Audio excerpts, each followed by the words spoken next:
Halo, Nama saya Zahakilah. Kami Tahundana. nama saya Vanessa Veronica. Nama saya Rafli Gamala dari S1 Manajemen. Kita akan menjelaskan apa itu financial PR. Financial PR bukanlah PR yang bekerja pada lembaga keuangan seperti bank. Tapi, financial PR adalah manajemen komunikasi antara listed company atau perusahaan terbuka dengan para audiensi keuangannya. Financial PR juga seringkali disamakan dengan investor relation, padahal keduanya itu berbeda. Di mana investor relation lebih mengacu kepada hubungan para investor dengan perusahaan yang ditangani oleh broker, sedangkan financial PR berkaitan dengan pembentukan pendapat orang-orang yang ada di pasar keuangan. Beberapa alasan perusahaan memutuskan untuk menjadi perusahaan terbuka, yaitu pertama, meningkatkan modal perusahaan sehingga dapat berkembang dengan berinvestasi, yang kedua, meningkatkan profil perusahaan, dan yang ketiga, menyediakan insentif bagi para karyawan. Audiensi utama financial PR adalah yang pertama, investor, kedua, analis, ketiga, private broker, keempat, private individual, kelima, pers keuangan, keenam, pers perdagangan, dan ketujuh, media lainnya. Kalian tahu gak sih kalau financial PR juga diberi peraturan oleh Bursa Efek? Peraturan dari Bursa Efek ini merupakan segala peraturan yang mengharuskan financial PR mengungkapkan informasi, terutama informasi sensitif terhadap peredaran. Selain peraturan tentang pengungkapan informasi, financial PR juga memiliki publication rules, di mana publication rules ini terbagi menjadi tiga, yaitu satu, panduan untuk perusahaan, kedua, panduan untuk investor, dan yang ketiga, aturan untuk perusahaan. Juga ada dua asas di balik peraturan-peraturan ini. Yang pertama, pengungkapan informasi secara tepat waktu, dan yang kedua, perlakuan yang sama terhadap semua pemegang saham.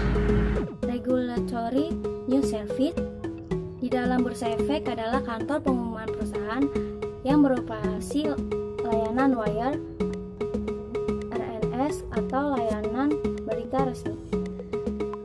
Price Sensitive Information, tidak ada definisi pasti tentang informasi sensitif harga. Selain informasi apapun yang tidak diketahui pasar, yang jika diketahui akan menyebabkan harga saham suatu perusahaan untuk bergerak.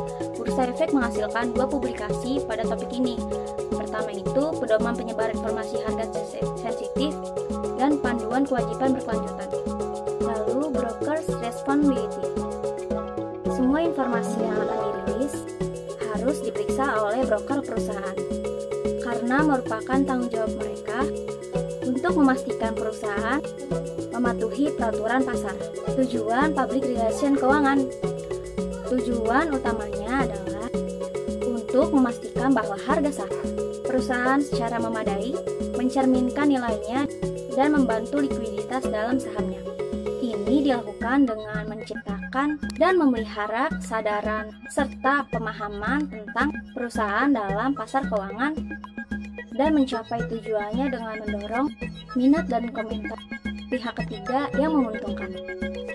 PR keuangan hanya ada untuk perusahaan yang baru terdaftar di pasar saham.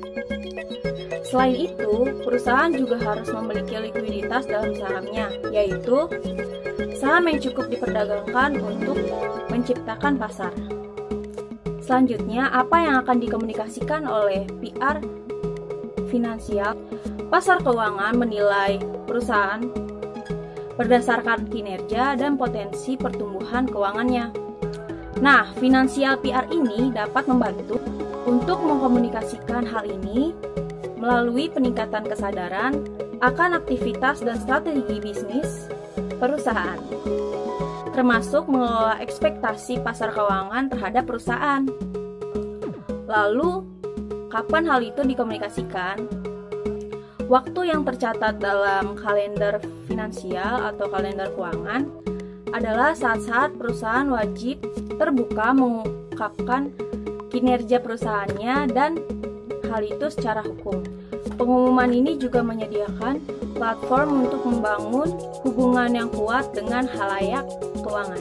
Financial PR's Responsibility on Announcing Day itu adalah pertemuan untuk menyampaikan kinerja keuangan kepada para audiensi keuangan. Lalu, Financial PR's Role on Preliminary and Interim Results Meeting. Itu adalah membantu penulisan pernyataan dan presentasi ketua, memastikan bahwa pesan-pesan utama dapat disampaikan secara efektif. The Annual Report adalah alat pemasaran yang digunakan untuk memperkenalkan bisnis. Selanjutnya, the Annual General Meeting atau AGM adalah pertemuan yang disyaratkan secara hukum yang diadakan di akhir tahun keuangan untuk pemegang saham. Selanjutnya ialah communicating outside the financial calendar atau berkomunikasi di luar kalender keuangan. Ialah ada periode di mana perusahaan tidak diwajibkan untuk berkomunikasi dengan investornya. Kegiatan ini bisa berupa pertemuan. Selanjutnya ada bab 14 yang berjudul Public Sector Public Relation. Bekerja di sektor publik merupakan hal yang cukup menantang bagi seorang public relation. Serta semua pertimbangan hukum, etika, dan teknis yang normal, public relation di sektor publik melibatkan berbagai pemangku kepentingan yang lebih besar daripada di sektor swasta. Gottlieb, Center, dan Brum mengemukakan ada dua dasar pertimbangan pentingnya public sector dalam mempraktekkan public relation. Yang pertama, sebuah pemerintahan yang demokratis harus melaporkan kegiatan-kegiatannya kepada warganya atau publik. Kedua, manajemen sektor publik yang efektif membutuhkan partisipasi dan dukungan dari anggota masyarakatnya. Selanjutnya, ada The Crombie Committee yang dibentuk pada tahun 1947 untuk menetapkan kerangka acuan dan memberi saran tentang pembentukan kelompok profesional pegawai negeri sipil. Laporan Crombie menetapkan peran petugas informasi atau seorang informan, yaitu ada 4 tujuan. Yang pertama adalah untuk membuat dan memelihara pendapat yang terinformasi tentang masing-masing subjek penawaran departemen. Yang kedua, untuk menggunakan metode publisitas yang sesuai untuk membantu departemen mencapai tujuan. Yang ketiga, untuk membantu dan memberi nasihat dalam segala hal yang berhubungan antara hubungan departemen dan publik. Dan yang keempat, untuk memberi nasihat kepada departemen terhadap reaksi publik untuk kebijakan atau tindakan departemen. Selanjutnya, layanan informasi pemerintah adalah otoritas keseluruhan untuk PR di dalam pemerintahan pusat bersama dengan kantor pusat informasi. Dalam melakukan tugasnya, PR profesional tidak melakukan tindakan secara politis, karena PR haruslah bekerja secara fungsional saja. Kemudian ada 3 peran dari Central Office of Information. Yang pertama adalah untuk memberitahu publik apa yang dilakukan pemerintah dengan nama mereka dan uang mereka. Yang kedua adalah membuat masyarakat sadar akan hak dan kewajiban mereka. Dan yang ketiga adalah membujuk masyarakat untuk melakukan sesuatu. Contohnya untuk sekarang adalah membujuk masyarakat untuk selalu mengenakan masker dan selalu mencuci tangan setelah berpergian untuk menghindari wabah corona. Selanjutnya, Brian Harvey menyatakan ada beberapa tujuan serta fungsi hubungan masyarakat. Yang pertama adalah untuk menetapkan, memelihara, dan memproyeksikan karakter dan identitas korporat otoritas. Yang kedua adalah untuk menciptakan pemahaman tentang kebijakan, prosedur, dan kegiatan otoritas. Ketiga adalah untuk menanggapi jika perlu terhadap kritik otoritas. Yang keempat adalah untuk membangun dan memelihara saluran komunikasi publik yang efektif yang tersedia untuk otoritas. Yang kelima adalah untuk menciptakan dan memelihara di dalam otoritas suatu kesadaran akan kebutuhan untuk berkomunikasi. Dan yang keenam adalah umumnya untuk mengelola fungsi hubungan masyarakat otoritas dan memberi nasihat tentang implikasi PR. Oke, baik. Selanjutnya kita akan membahas tentang hubungan masyarakat konsumen.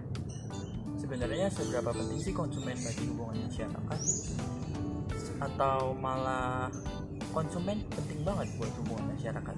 Makanya itu semua akan kita bahas di sini. Oke, baik. Selanjutnya PR sendiri atau hubungan masyarakat harus bisa mengidentifikasi konsumen. Untuk apa sih PR mengidentifikasi konsumennya? Karena supaya tahu target pasarnya siapa, supaya bisa membangun citra yang baik bagi perusahaan. Soalnya kalau kita nggak tahu target pasarnya siapa, nggak tahu apa maunya, nggak tahu gimana konsumennya, akan sulit untuk membentuk citra suatu perusahaan itu sendiri. Makanya di dalam PR itu punya spesialisasi tersendiri untuk langsung bertemu dengan konsumennya atau bertemu dengan pihak eksternal perusahaan. Oh iya, PR sendiri nggak harus bertemu langsung dengan konsumennya untuk mempromosikan produknya atau membranding produknya. Mereka juga bisa melalui konten-konten di Instagram, di YouTube, dan media sosial lainnya untuk mempromosikan brandnya secara menarik, dan pastinya dikemas secara menarik pula supaya mendapat perhatian orang banyak. Selanjutnya ada marketing communication. Di marketing communication ini PR berperan aktif dalam menarik konsumen yang potensial, yang tidak tahu akan produk tersebut, dan pada akhirnya menjadi tahu produk tersebut, brand tersebut, dan memutuskan untuk membeli itu. Dalam proses ini memang memerlukan proses yang cukup panjang, dan PR sendiri harus berperan aktif dalam rangka menarik konsumen itu supaya mengetahui dulu produk itu. Nah, sekarang bagaimana caranya PR bisa masuk ke komunikasi pemasaran, dan bagaimana bisa memasarkan suatu brand dengan sangat baik. PR juga harus tahu yang namanya 4P: price, place, promotion, and product. Nah, jadi kita harus tahu dulu PR yang ingin menawarkan harus tahu produknya ini apa, gimana bentuknya, gimana kekurangannya, kelebihannya, dan sebagainya macamnya, supaya bisa menjelaskan, supaya bisa sounding produknya dengan sangat baik. Price, PR juga harus tahu harganya gimana, apakah cocok dengan konsumennya, sesuai atau enggak, atau malah nggak sesuai yang bikin susah untuk publikasinya. Nah, selanjutnya juga PR harus tahu place, tempatnya dimana dia memasarkan produk, bisa di jaring sosial media atau apapun itu yang sekiranya baik. Dan yang terakhir, promotion. Nah, ini berhubungan juga gimana caranya PR bisa mempromosikan suatu produknya dengan sangat baik supaya mendapat hati di masyarakat, dan akhirnya masyarakat sendiri memutuskan untuk membeli. Nah, disitulah kontribusi PR paling banyak. Soalnya di saat PR bisa membantu melakukan promosi dengan sangat baik, mengemas suatu ide, misalkan iklan dengan sangat baik, dan mendapat perhatian orang banyak. Itu poin plus sendiri untuk branding gitu.